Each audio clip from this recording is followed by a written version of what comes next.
Hello dear student, कैसे हैं आप सभी लोग। तो डियर स्टूडेंट, आज मैं आपके लिए कुछ मोस्ट इम्पोर्टेंट क्वेश्चन लेके आया हूँ मैथमेटिक्स के। तो डियर स्टूडेंट, आप मेरे साथ वीडियो में बने रहिए और आपके लिए बहुत ही बेहतरीन क्वेश्चन लेके आया हूँ जो आपके बोर्ड एग्जाम में देखने को मिलेंगे आपको। तो कुछ क्वेश्चन मैं आपके लिए समझा रहा हूँ। तो डियर स्टूडेंट देखिए, पहला क्वेश्चन हम आपके लिए समझा रहे हैं तो ध्यान से समझेंगे। देखो, पहला क्वेश्चन आने के चांस ज़्यादा हैं ये वाला, जिसमें आपसे पूछेगा 144 के अभाज्य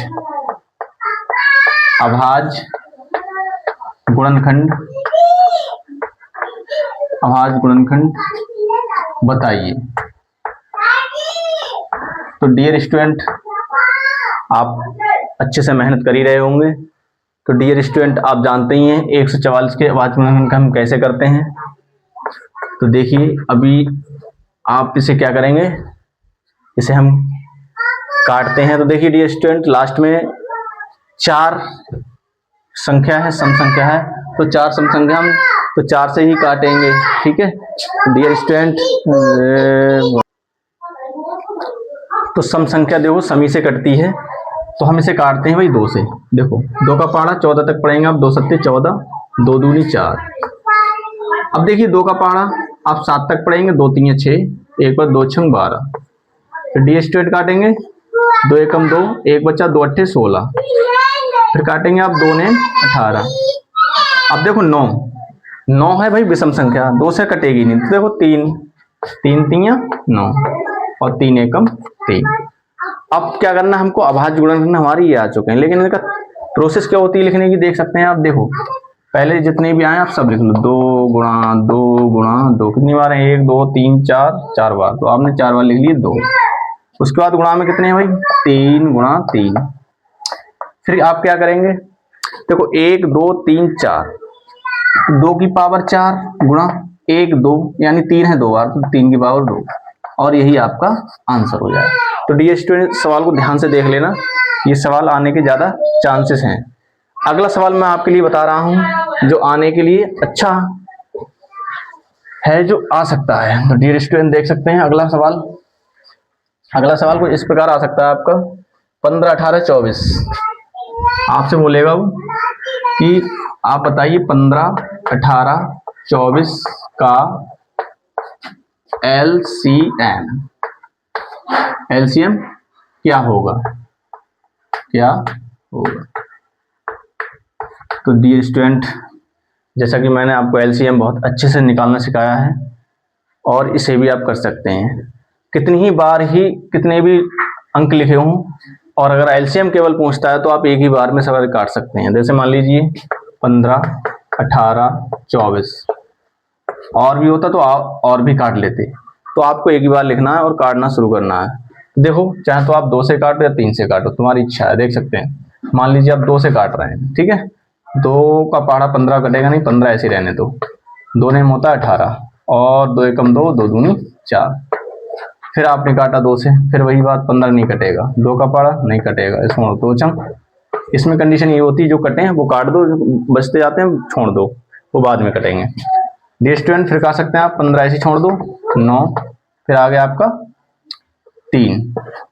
डियर स्टूडेंट, अब इसे हम काट सकते हैं 3 से, 3 पंजे 15, 3 तीन 9 और 3 एकम 3। देखो यहाँ तो हो गया पूरी प्रोसेस। अब यहाँ पर देखो 3 से काटोगे 5 लिखना पड़ेगा आपको, और 3 एकम 3, 1 चलने दो, फिर 5 से काट दो आप, 5 एकम 5, और ये बचा 1।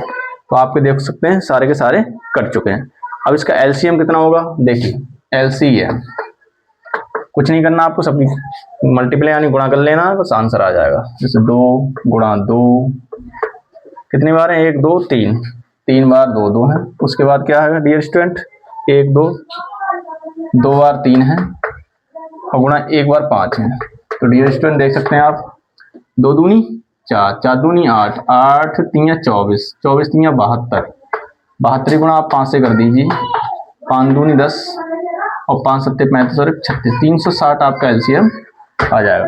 तो डियर स्टूडेंट देख सकते हैं आप, इसे आप इतने सरल तरीके से कर सकते हैं। कितना भी बड़ा एलसीएम आपसे पूछ ले और आप एक ही बार काटते जाएंगे, इसमें कंडीशन ये होती है जो कट जाए उन्हें काटते हो, कोई भी अंक आप काट रहे हैं, और जो बचते हैं उन्हें छोड़ते जाता हूँ। लास्ट जब तक करते हैं जब तक हमारा लास्ट एक एक वैल्यू नहीं आ जाती है। तो डियर स्टूडेंट सकते हैं एलसीएम आप ऐसे निकाल सकते हैं। अच्छा सवाल है, ध्यान से समझ लेना।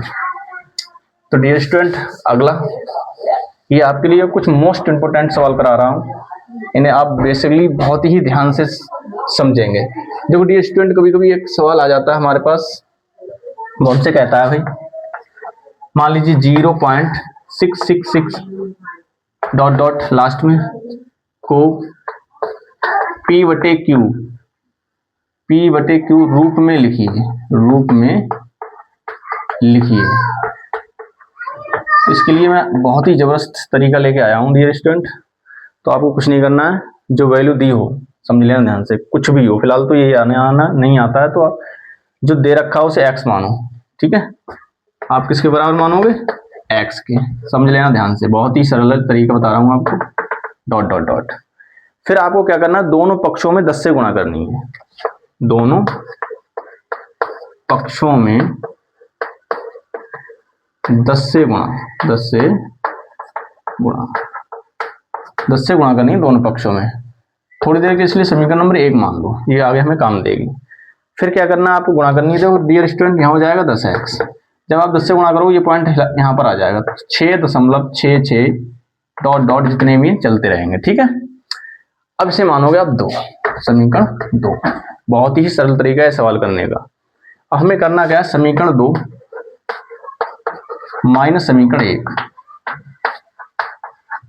आप समीकरण 2 में से 1 घटा दो, कहने का मतलब 2 हमारी ये 1 ये, यानी 10x में से x गया, ठीक है, और इसमें से 1 घटेगा, यानी 6.66 डॉट डॉट डॉट माइनस 0.666 जो भी ये चलता रहेगा। तो डियर स्टूडेंट, दशमलव वाले सब संख्या हट जाए क्योंकि यहाँ पर माइनस लगा रखा है, ठीक है। तो हमारे पास बचा 10x में से 1x गया, 9x। अब यहाँ पर बचेंगे केवल 6, बाकी ये घट गए, ठीक है। गुणा में कहाँ जाएंगे, बटे में, आप जानते ही, ऊपर 6 नीचे 9। ऐसा पहाड़ा बताएंगे जो 6 और 9 को काटते, तो आप जानते ही 3 है, वो कौन संख्या है, 3। तो x की वैल्यू कितनी आ गई, 3 दूनी 6 और 3 3 है।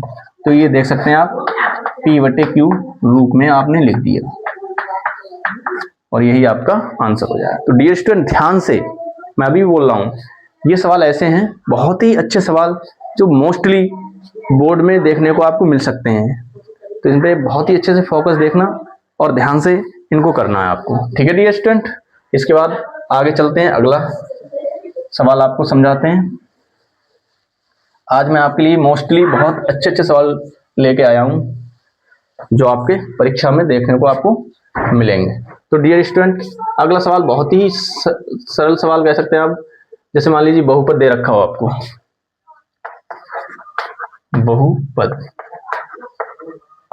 बहुपद दे रखा है आपके लिए, मान लीजिए x² + 7x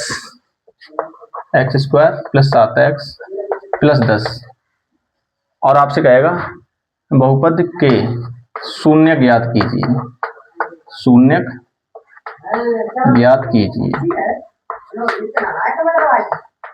तो डियर स्टूडेंट, शून्य का मतलब होता है, देखो आपने बहुत ही अच्छे से करे होंगे शून्य। मैं चाहूँ तो इसे ट्रिक के द्वारा बहुत ही इजी तरीके से आपको समझा सकता हूँ, लेकिन अभी ट्रिक आपको लगानी नहीं है, क्योंकि हम भाई हाई स्कूल के छात्र हैं, तो हमें ट्रिक का कोई मतलब ही नहीं होता है। भाई जब कंपटीशन की तैयारी करेंगे तो हम ट्रिक का प्रयोग करेंगे, तो हम इसे जैसा हमें बोर्ड में करना है उसी प्रकार ही करना है। तो आप क्या करेंगे, सबसे पहले इनके फैक्टराइज करेंगे। देखिए मान लीजिए आपको दे रखा है x² + 7x + 10, तो डियर स्टूडेंट क्या करेंगे, फैक्टर आप इसको मान सकते हैं आप 0। ध्यान से समझना, तो फैक्टर आपको बहुत लोगों ने समझाए होंगे, ठीक है, लेकिन मैं जो तरीका समझा रहा हूँ आप ध्यान से समझेंगे।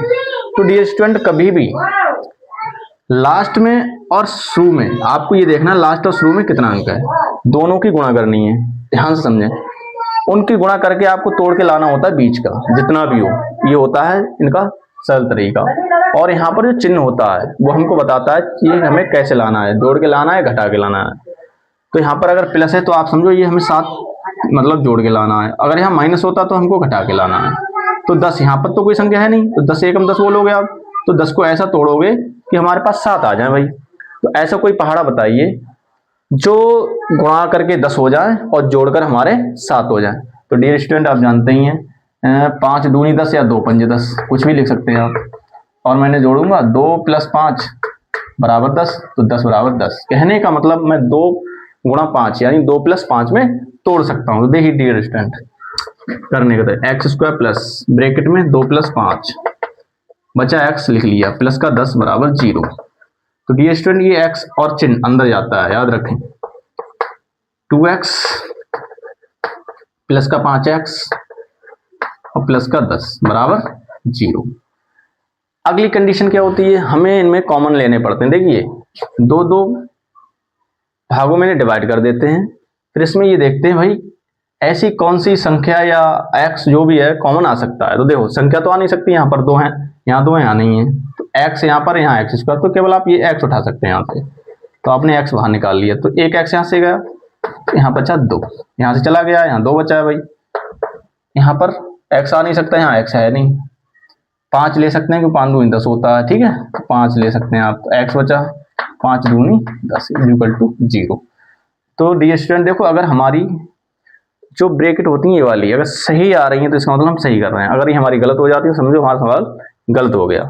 तो जो ब्रैकेट होती है इन्हें हम लिखते हैं केवल एक ही बार, और जो दूसरी ब्रैकेट लगाते हैं उसमें जो बचता है, जैसे मान लो x बचा प्लस का 5 बराबर 0, उसके लिए दूसरी वाली ब्रैकेट में लिख देते हैं।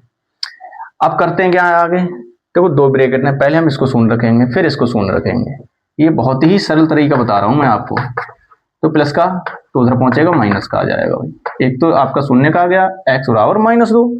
अब दूसरा शून्य का आप कैसे निकालेंगे, x + 5 बराबर 0, प्लस का 5 उधर पहुंचा दोगे आप, इसका हो जाएगा माइनस का। तो आप कह सकते हैं आपके शून्य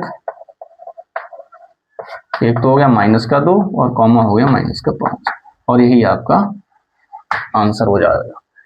तो ये बहुत ही सरल तरीके से हम शून्य ज्ञात कर सकते हैं, और ये उम्मीद है आपको बोर्ड में देखने को मिलेगा। जब आप बोर्ड का पेपर दे के आए तो ये वीडियो जरूर देखें दोबारा, ठीक है। तो डियर स्टूडेंट आपको आशा करता हूँ अच्छे ही समझ में आ रहा होगा। तो वीडियो को लाइक और शेयर जरूर कर दिया करो। अगला सवाल डियर स्टूडेंट लाया हूँ मैं आपके लिए, बहुत ही अच्छा और बहुत ही बेहतरीन सवाल है। अगर मान लीजिए वो कहे यदि बहुपद, मान लीजिए यदि बहुपद, अगला सवाल यदि बहुपद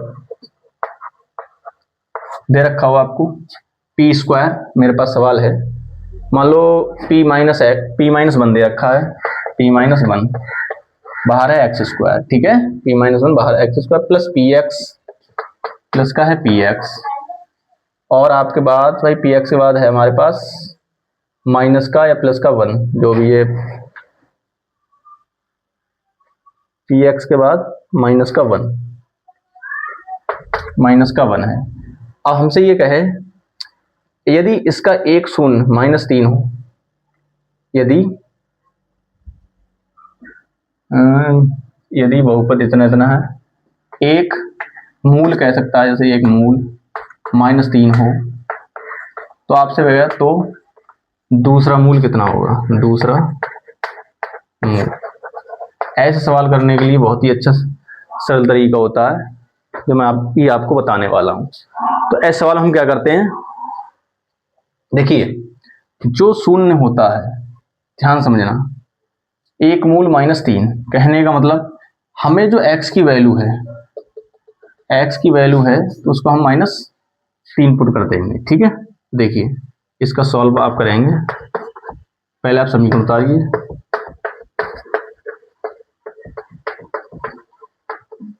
उसको रखोगे 0, जैसा भी मैंने बताया था।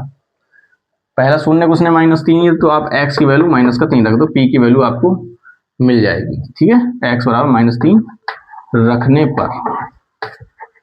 तो देखिए p-1 बिल्कुल ऐसे लिखो, x² है तो गुणा लगाओ, x² मतलब -3 का स्क्वायर प्लस p पता नहीं है, x की वैल्यू -3 है और -1 बराबर 0। यहाँ पर क्या करेंगे आप, p-1 चलने दो, 3 का वर्ग आप जानते ही 9 होता है, प्लस माइनस देखो माइनस आ गया, और 3p -1 = 0। 9 के अंदर गुणा करो तो 9p माइनस 9 एकम 9, माइनस का 3p चल ही रहा है, माइनस का 1 बराबर 0। देखो 9p में से 9p और देखो माइनस के 3p माइनस के, हाँ ये तो 9 है, तो 9p में से 3p तो 6p बचा, माइनस का 9 माइनस का 1 माइनस के हो गए 10 बराबर 0।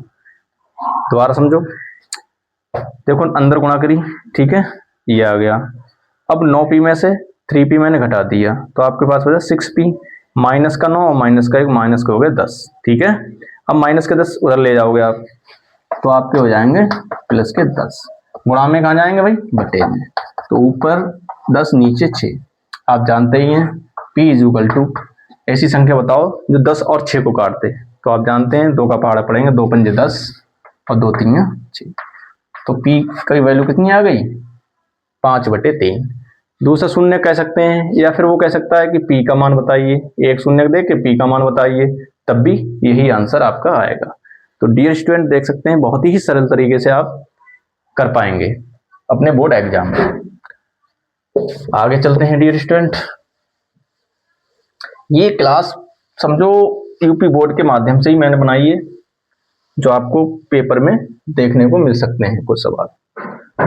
अब डियर स्टूडेंट कुछ थोड़े इससे भी बड़े सवाल आपको देखने को मिलेंगे, जैसे मान लीजिए वो कहेगा, मान लो px इज इक्वल टू, एक सवाल दे रखा है उसने 3x square plus 2x, 3x square plus 2x, उसके बाद दे रखा है माइनस का 2 हो तो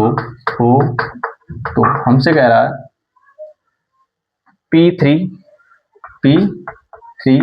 माइनस p माइनस 1, p यहाँ पर लिखेंगे आप इस प्रकार, और माइनस का 1, उसके बाद p माइनस 1 के बाद प्लस p 1/2 प्लस p 1/2 का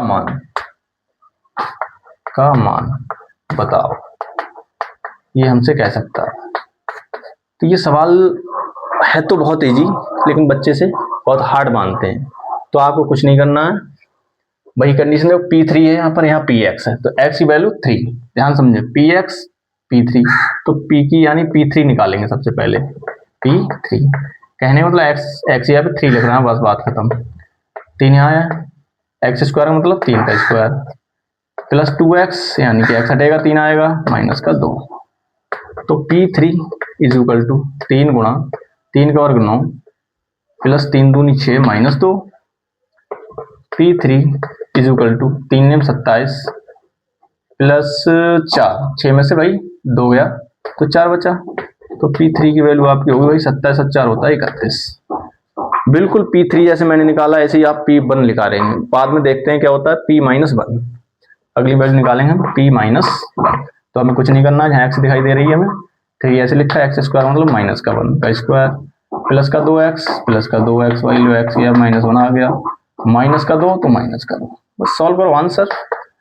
3 स्क्वायर में आप जानते हैं प्लस हो जाता है, प्लस माइनस माइनस, माइनस के तो चल ही रहे हैं, 3 एकम 3 और 2 2 हो गए माइनस के 4, तो p माइनस 1 भाई साहब आपका हो जाएगा, प्लस के माइनस के 4 है प्लस के 3 है तो माइनस की एक वैल्यू, एक तो ये आई वैल्यू और एक वैल्यू आपकी ये आ चुकी है।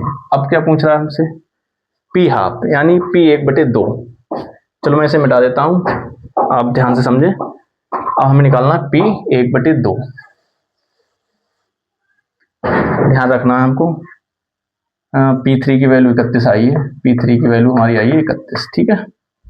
हमें निकालना p हाफ, p 1/2, तो x यहाँ पे आप कुछ नहीं करना, 1/2 लगाना है भाई, प्लस फिर लगा, फिर 1/2 माइनस का 2, तो p 1/2 is equal to 3 into 1 का स्क्वायर 1 और इसका होता है 4, 2 से 2 कट जाएगा, प्लस का बच्चा 1 माइनस के बच्चे, देखो 1 ऐसे ही रहा, माइनस का 2 ऐसे ही रहा, तो p 1/2 इज इक्वल टू 3/4 हो गया, 3 ऊपर नीचे 4, इसमें से गया तो माइनस का 1 बचा, इसकी भन करते हैं भाई, तो देखिए 4 एकम 4 में से 3 गया तो माइनस का 1 बचा और नीचे 4, सही है, तो p हाफ आ गया। हमको क्या ज्ञात करना है भाई, अब वैल्यू देखते हैं हम, ये भी हटा दो, p माइनस 1 का माइनस 1 आया है, यहाँ लिख दो, यहाँ पर भूल जाए, p माइनस 1 का आया भाई माइनस का 1, और p हाफ का आया आपका 1/4, वो भी माइनस का, इसे भी हटाओ। अब देखते हैं हमारा आंसर क्या आता है। P3 minus P-1 plus P1/2 सबकी वैल्यू आंसर आ जाएगा। देखिए P3 का मान 31 माइनस, और शायद यहाँ पर भी एक माइनस था तो माइनस माइनस हो गया प्लस, 1 है तो 1 प्लस P½ यानी माइनस का आ जाए 1/4। सॉल्व करना है।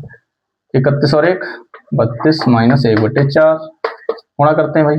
4 दूनी 8, एक मान किसके ना 4 दूनी 8, 4 3 12 और माइनस का 1/4, ऊपर 127 और नीचे आ गए 4। तो ये इसकी वैल्यू आ गई भाई। तो ये बहुत ही मोस्ट इम्पोर्टेंट सवाल था जो मैंने आपको कराया। तो डियर स्टूडेंट, आपको कैसे लगा ये क्लास? अगर अच्छी लगी हो तो लाइक और शेयर कर दें प्लीज़।